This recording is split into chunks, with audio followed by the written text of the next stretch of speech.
காகங்களில் பொதுவாக 3 வகையான காக்கை வகைகள் உள்ளன.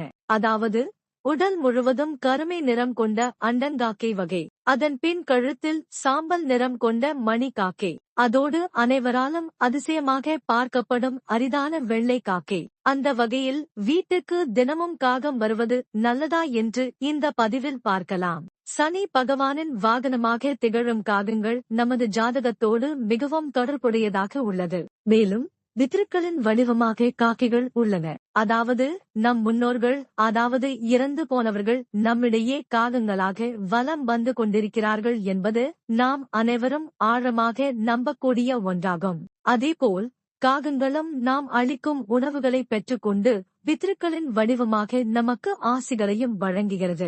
அதாவது காக்கைகள் பற்றி யாரும் ஒரு மூடநம்பிக்கை என்று எளிதில் கடந்து விட முடியாது. காகங்களின் குறிப்புகளை உணர்ந்து அதன் பலன்களை அறியலாம்.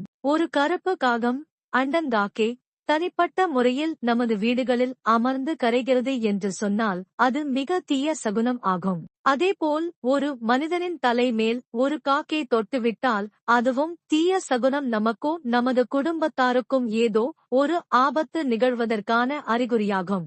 அதேபோல வெள்ளை காகங்கள் காகங்களை பார்ப்பது ஜோதிட கணிப்பின்படி ஒரு தீய சகுனத்தை குறிப்பதே ஆகும். குறிப்பாக ஒரு வெள்ளை காகம் ஆனது தனியாக தென்பட்டால் அது தீய சகுனத்தை குறிப்பதே ஆகும் என்று தெரிவித்தார் ஜோதிட கணிப்பு சாஸ்திரங்கள் கூறுகின்றன.